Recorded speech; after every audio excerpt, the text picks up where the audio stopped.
Gusto ko munang batiin kayo mga kapatid ng isang manigong bagong taon, ano? Happy New Year sa lahat, mga brad, mga kapatid. It's been a while since the last time na nag-video ako. Nag-off tayo for 2 weeks, ano? Started ng December, I think, 21 up until January 5. So almost 2 weeks, ano? 2 weeks. At narito na tayo ulit sa kalsada. Ipagpaumanhin nyo mga kapatid kung hindi ako nakapag-upload ng video dahil sa kung kailan ako nagbakasyon at busy, kailan naman ako nagkasakit, ano. So I wasn't able to shoot videos para meron ako may upload. But then we're back in the road. This time start na natin ulit na kumuha ng mga videos ng ating biyahe, ang ating mga loads and yung mga nangyayari sa kalsada. So this is our first load this 2026 lumber siya, no? Nanggaling yan ng Alberta. Dineliver ko dito. I-unload nila ako sa Wisconsin, ano. Kung maalala nyo, meron ako isang video na kung saan nag-deliver na ako dito. So this is my second time here na magdi-deliver. Natanggal ko ng straps. Magandang temperature dito. It's -1 lang. Umuulan, ano. Hindi siya nag-i-snow pero umuulan. Kaya medyo delikado yung kalsada dahil combination of compact ice tapos ulan, mahirap, ano. Napakadulas yung ibabaw na yan. Yung ibabaw na yan ng compact ice. Ano ba gusto kong ibalita? Merong magandang celebration ng Christmas and New Year. Nakapag-celebrate kahit paano, nakapagpahinga kahit masama ang pakiramdam, ano. And si Alex, akala ko doon na nagloko yung blower niya sa harap, pero dahil may tawag doon may climate control ito, siguro yun ang reason, dahil matagal na hindi umandar, hindi ka agad nag-activate yung blower sa harap, ano. So akala ko sira. I was about to bring Alex sa Volvo, pero nung day na dadalahin ko siya, gumana siya, no? Gumana siya. So akala ko ano na, may problema na. But then meron pa ring mga nangyaring hindi maganda, like yung windshield, di ba, may basag na yun mga kapatid, ano.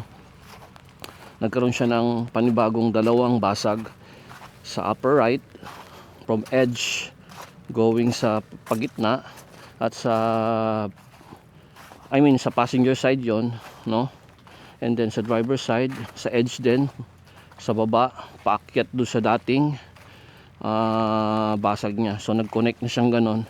So I called Volvo. Nagpa-estimate na ako, nag-order na ako ng windshield. Sana palitan ko yung windshield is bago ako mag safety sa April, pero mapapaaga mga kapatid kasi mahirap na, masyado nang noticeable, ano, kapag na pull over ako sa scale, then for sure baka matikitan ako, no, and baka ma-out of service ako, I don't know. Pero as long as ano naman is nandiyan yung windshield, I think it's not an out of service, ano, pagka ganun. So doon sa taas, yun, may basag, hindi yung dati, din nagkaroon pa ng isa. So kailangan na talagang papalitan, ano. Hinihintay ko lang kung sino mag-unload sa akin. Kapag wala, pupunta ako dun sa opisina to tell them na nandito na ako and ready to be unloaded. So yun ang ating update mga kapatid. First load natin ng 2026. Hopefully maging maganda ang taon na to para sa ating lahat, no? Para sa amin ni Alex, masaganang bagong taon, safe, no? At good health din, ano? Hindi lamang sa akin, para sa lahat, sa inyo mga kapatid, sa inyong pamilya. Muli isang maligayang bagong taon, at hopefully nandyan kayo para samahan ako sa ating biyahe ng buhay. Yun lamang muna mga kapatid, patuloy niyo akong samahan. Kita-kita tayo sa ating reload sa Morton, Illinois. Good morning.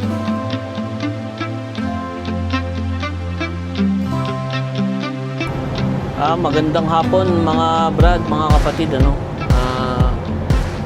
Hindi na ako nakapag-video kahapon nung pinick up ko yung load natin sa Morton, Illinois, ano. Maalala nyo, nag-drop tayo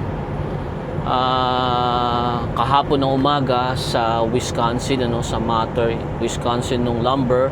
Then after noon, tumakbo na tayo kaagad all the way sa Morton, Illinois, around 550 kilometers. Inabot na ako doon ng hapon. And nung nandun ako nung hapon, umuulan siya mga kapatid, ano. So nagmamadali ako na nag-chain ng ating load. Mamaya ipapakita ko kapag nag-load check tayo. Nakita nyo na rin yung load na yan, pero ipapakita ko rin sa inyo na yan uli yung load natin, yung track pad dun sa mga bulldozer, ano. Yan yung load natin, bali 4 na piraso, no.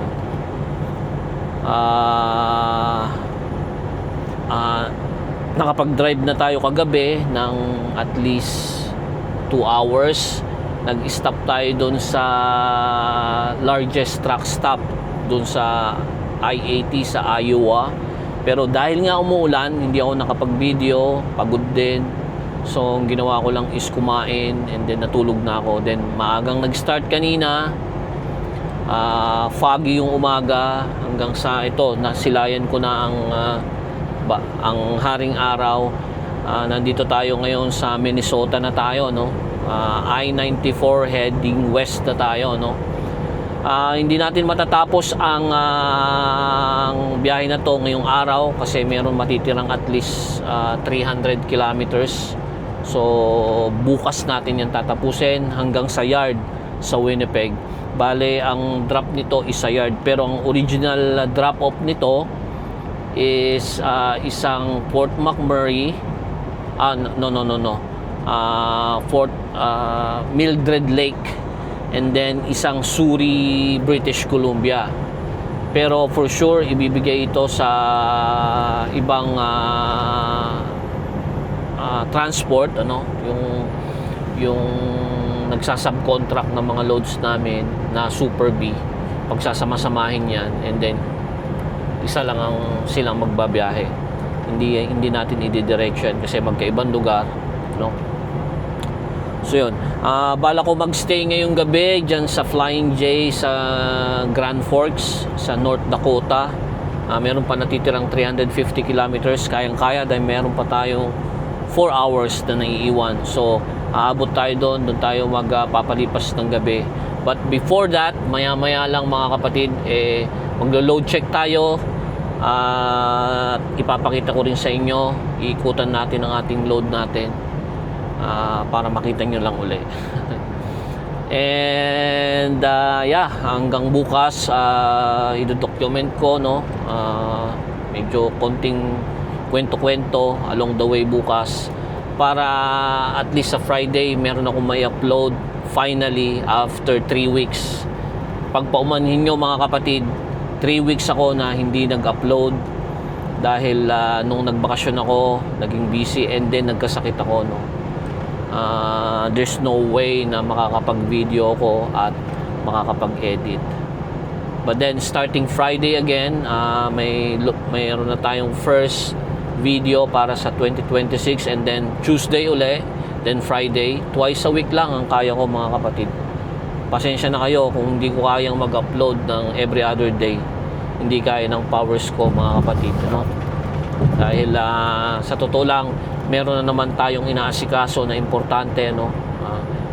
Makita nyo naman yung sa mga nagsusubaybay sa akin, ano, na every time na nabibisi ako, meron akong inaasikaso na ibang bagay na kailangan pagkukulan talaga ng pansin mga kapatid. And soon sasabihin ko rin yan sa inyo.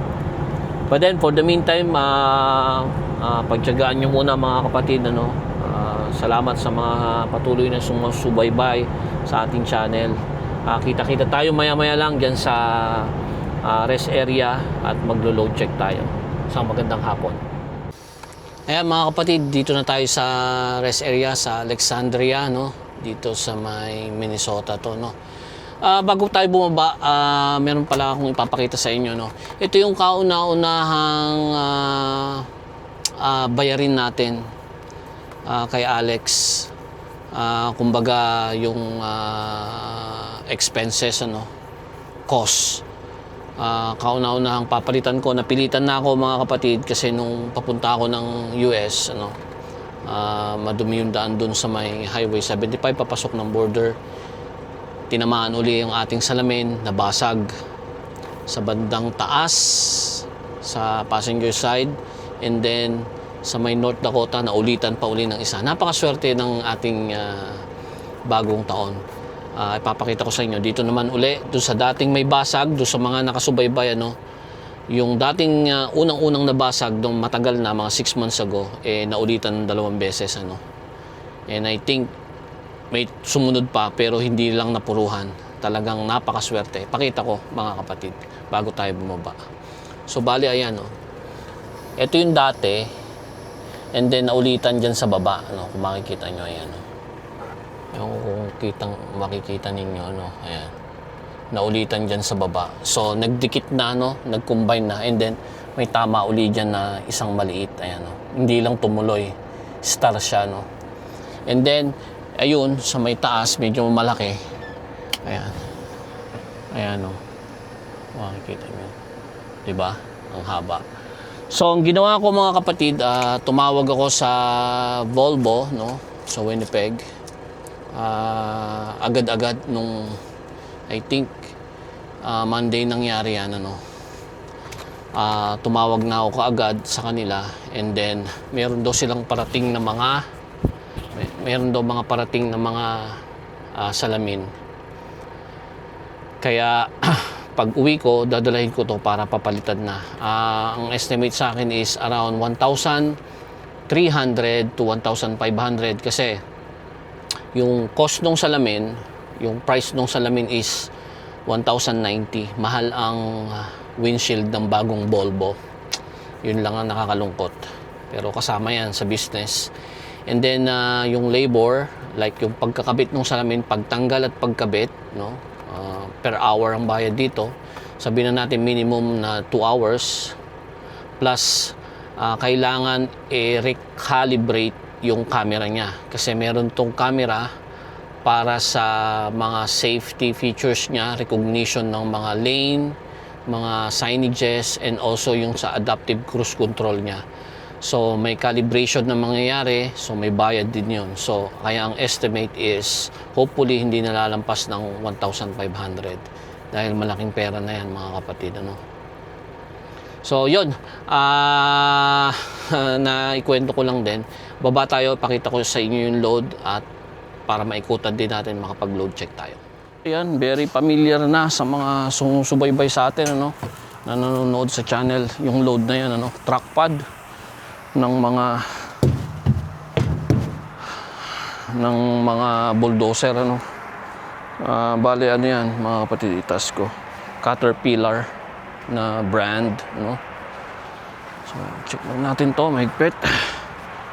mahigpit yung ating mga chain, ano. Ayan. So bale 1, 2, 3, tatlo lang pala.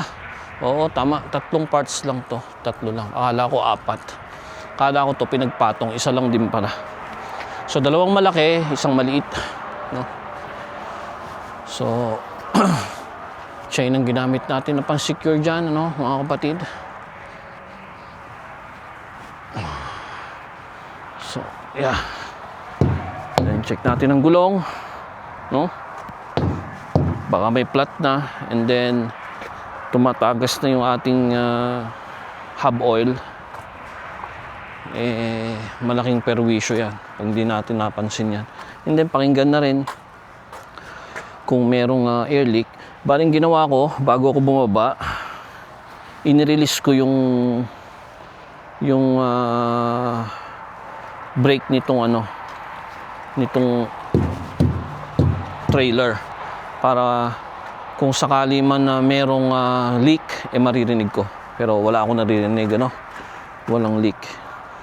Kasi kung yun eh naka-engage, no, hinila ko, nirelease ko yung hangin dito, eh hindi ko malalaman kung may leak, ano. Pero kapag in-applyan ko ng hangin, may hangin yung mga brake chamber, no, and then yung linya niya, eh malalaman natin kung may air leak yan. Maririnig natin, may audible sound. So far so good ang ating load, no? Hindi siya gumalaw kahit konti. At yeah, yan ang ating load na ibababa natin sa yard. So pagdating sa yard, tatanggalin ko lang ang mga chain, ibababa ko yung trailer. So sila na maglilipat niyang load na yan kung saan mang trailer nila ililipat. Okay, naka-ready pa rin ang ating mga chain, nandyan, naka-secure. Ayan si Alex, nung lumabas ako ng border, nilinisan ko, ngayon nanggigitata na naman, no? Yun talaga kasi basa yung kalsada, oh.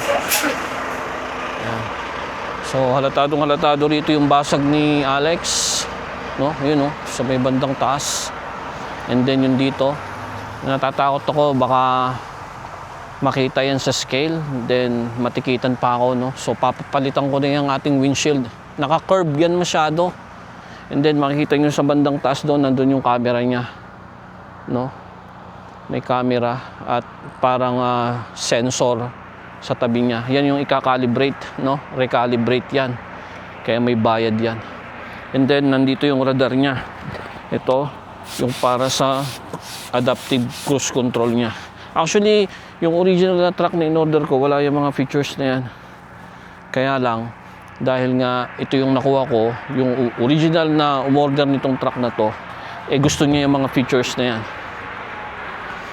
Pero tayo ayaw natin yan. Kaya yan, minsan nagluluko. Ako ang napiperwisyo. Pero okay lang din. Ganun talaga. So yun lang mga kapatid, dire-diretso tayo sa North Dakota, kung saan tayo magpapahinga ngayong gabi. Magkita-kita tayo doon. Isang magandang hapon.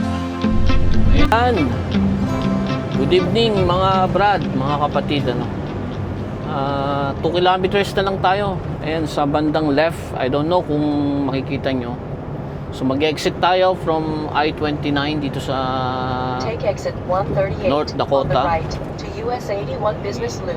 Then take the first left. Ayan, pinapa-exit na ako ni Garmin. Maingay na naman siya. So yan, exit na tayo. Dito na tayo magpapahinga. Meron na ako natitirang 30 minutes sa clock ko. Meron pang I think almost 300 kilometers, mga 290. Turn left at the traffic light, then take the second left. Papunta sa yard namin sa Winnipeg. Kaya dito na tayo mag-stay. Magpo-fuel lang ako, no? And then after ko mag-fuel, siguro i-try kong mag-air fryer ng ulam ko, no? First time kong masusubukan na mag-air fryer, ano? Kasi kumuha na ako ng air fryer na pre ko sa mga points ko, no? Sa rewards ko. So kumuha ako ng air fryer para pag gusto kong luto, no? Hindi ko na ipiprito, i-air fryer ko lang, buksan ko yung bintana. Mabilis lang naman yan. Tingnan ko kung sipagin ako after ko mag-fuel. So dito to sa mga kapatid, sa Grand Forks, North Dakota. Itong lugar na ito. Bale, nandun sa kabilang side siya, kaya magle-left ako dito. Ready na tayo.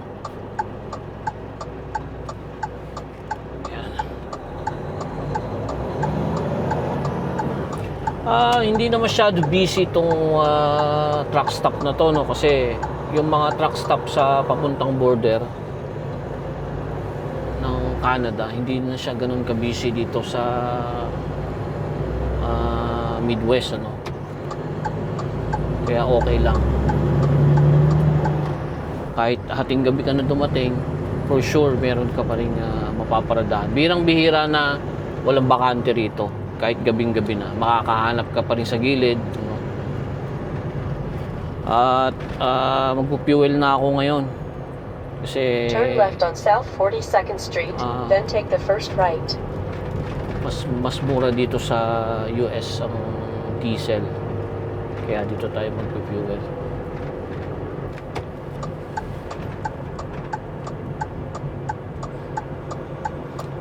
Sa totoo lang, hindi naman ako gutom ngayon eh. Pero kaya gusto ko magluto para ganahan ako kumain.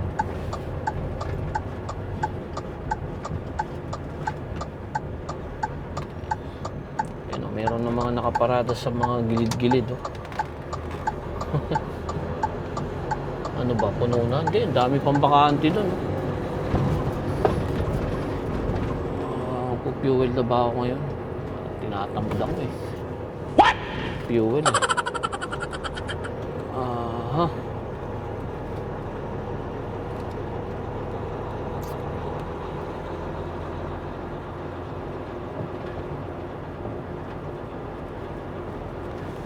Sige, mag-fuel na tayo ngayon. Huwag na tayong tamarin. Kasi ano na lang eh, 1/3 na lang ang naiwan, 2/3 na nagamit ko na fuel. Marami pa naman bakante. So yun mga kapatid, ano, dito ko na putulin ito. Magkita-kita na tayo bukas, ano, sa pabalik sa yard.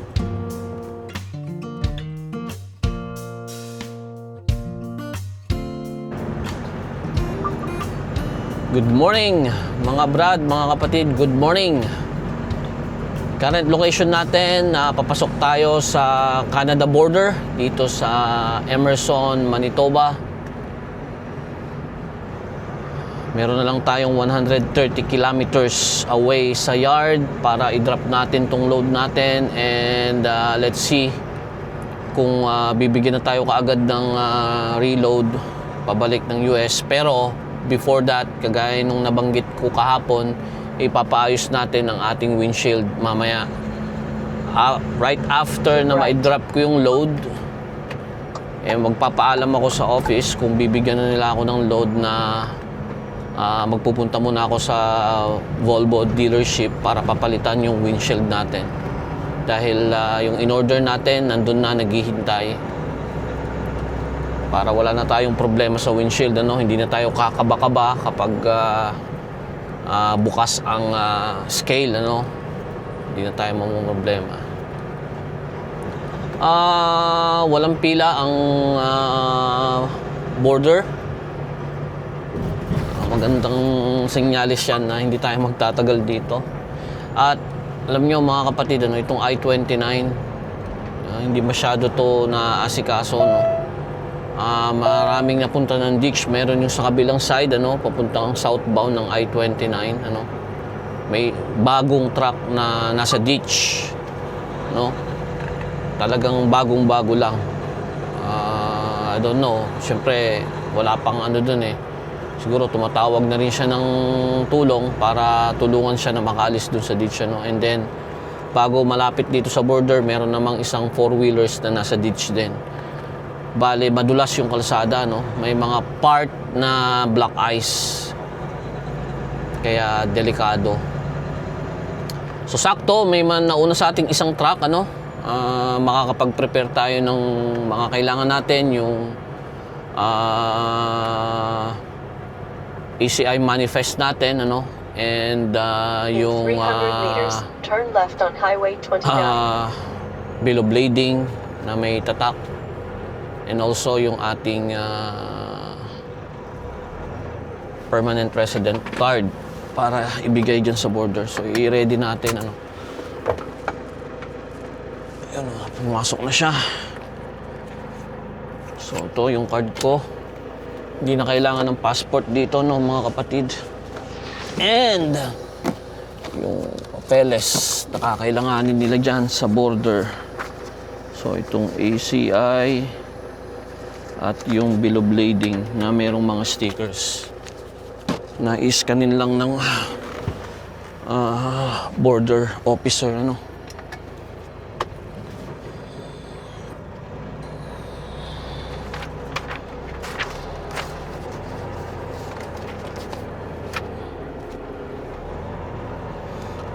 Ay, nako.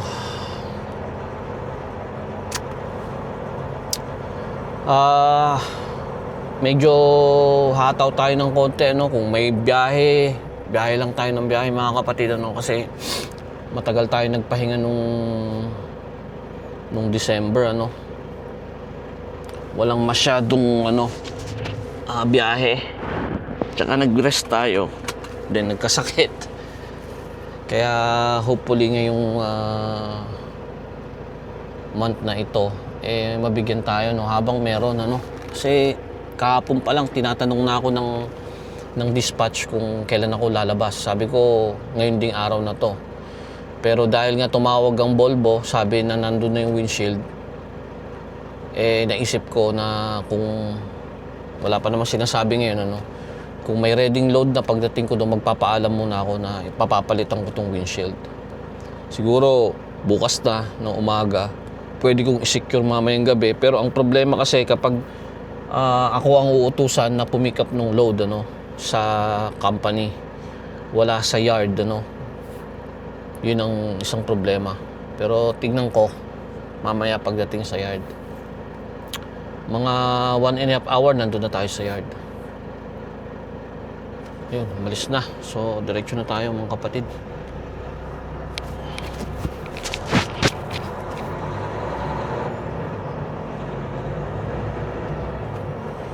Palitan natin itong clock natin ng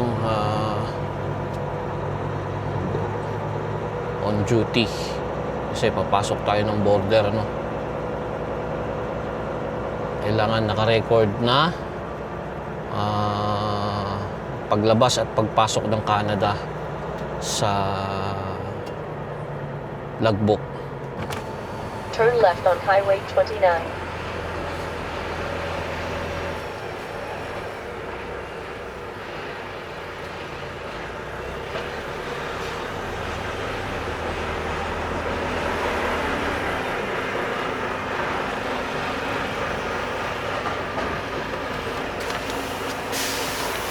Hello, ma'am. Good morning. Good morning. How are you this morning? I'm good, ma'am. Thank you. How long were you gone? Since Sunday, ma'am. Purchase or require anything? No, ma'am. Alcohol, tobacco on board? No, ma'am.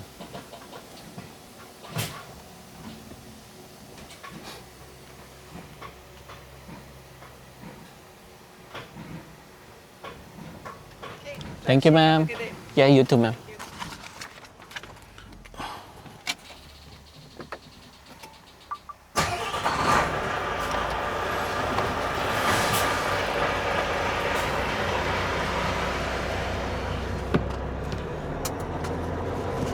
Bait ni madam.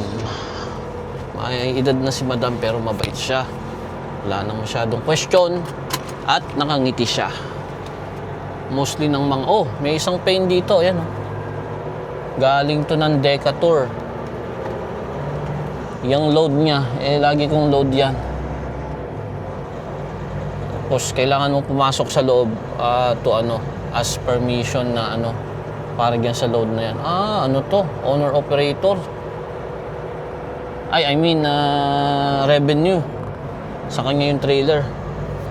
Magandang presyo yan, mga kapatid. Yung load na yan. From Decatur, Illinois, papuntang Edmonton.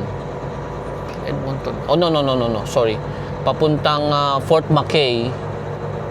Ang minimum na bayad dyan is 6,000 Canadian dollars.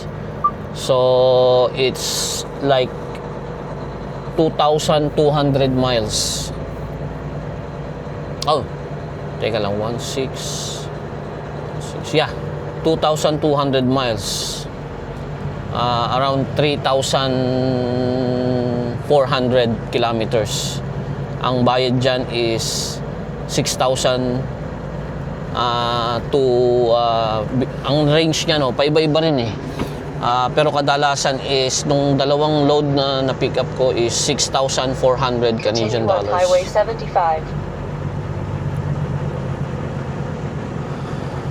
So, medyo maganda yung bayad nun pagka revenue ka.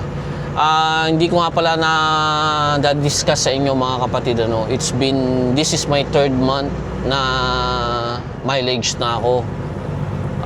Hindi ko na sabi sa inyo noon na from revenue nag mileage na ako, no? Kasi napansin ko maganda naman, profitable ang revenue, kaya lang yung empty miles is masyadong madami.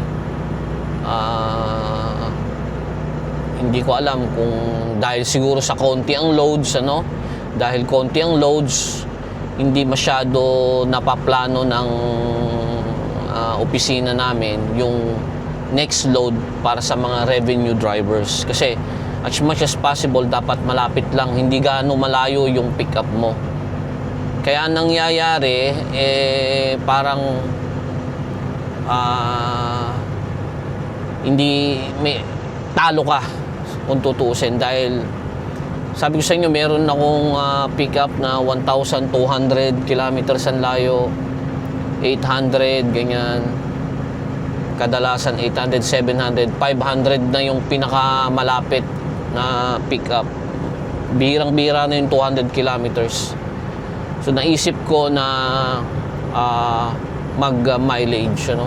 Mileage na lang kasi nga kakaunti ang loads, so walang ibang option ang opisina, no, na pwedeng ibigay kapag ka revenue ka, kung ano lang yung available, kaysa naman maghintay ka na matagal, ano. And yun pang isa, pag naghintay ka, pag revenue ka, walang bayad yun, ano. Pero pag mileage, meron. So I decided na mag per mile na lang, and so far so good, no, for the past 3 months. Nakita ko na hindi naman ganun kalugi kagaya ng kapag revenue ka, dahil mahina nga ang biyahe. So mag-stay tayo ng mileage, kasi pwede namang magpalipat-lipat ka, mileage and then revenue, mileage, revenue, pwede. Pero nagugustuhan ko naman ang mileage na, kasi predictable ang load namin dito sa Paine, ano. Kumbaga mapipredict mo na, kapag dinala ka sa isang lugar, alam mo na yung mga area na pwedeng pagbatuan sa'yo. Kaya sa tingin ko, mag-i-stay ako for a while, or baka dire-diretso as for mileage na lang yung aking payment. Yan, nabanggit ko lang sa inyo mga kapatid, ano.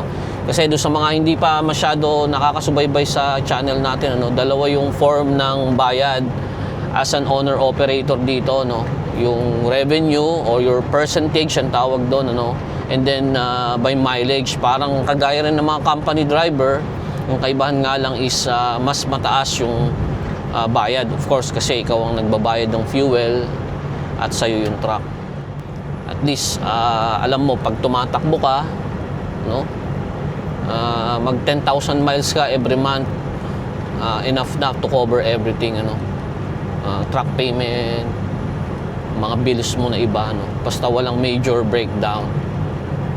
Kagaya nito, magbabayad tayo rito sa windshield. Ito naman ang kauna-unahan na cost na out of pocket ko na babayaran bilang owner-operator.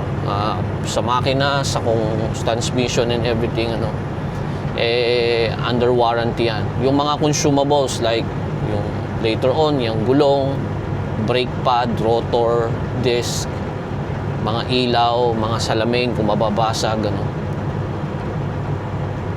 Yan yung out of pocket. Pero major components ni Alex is covered under warranty up to 960,000 miles. So almost hanggang 5 years covered yung mga yan, ano, hanggang sa emission system niya. So yun lang mga kapatid, ano, mamaya lang nasa yard na tayo, and then doon ko i-end yung mga videos para sa upload nito. Abangan nyo sa Friday, mapapanood nyo na to sa Friday. Today is Thursday na, bukas na yon. So mamayang gabi mag-edit ako, i-upload ko kaagad para mapanood yun ng Friday dito sa Canada, and then Saturday morning dyan sa Pilipinas.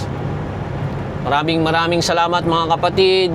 Samahan nyo ko ngayong 2026 sa biyahe ng buhay. Huwag kayong magsasawa. Maraming salamat sa inyo. At lagi nating tatandaan, mata sa kalsada, kamay sa manibela. Manibelang Pinoy, isang magandang araw.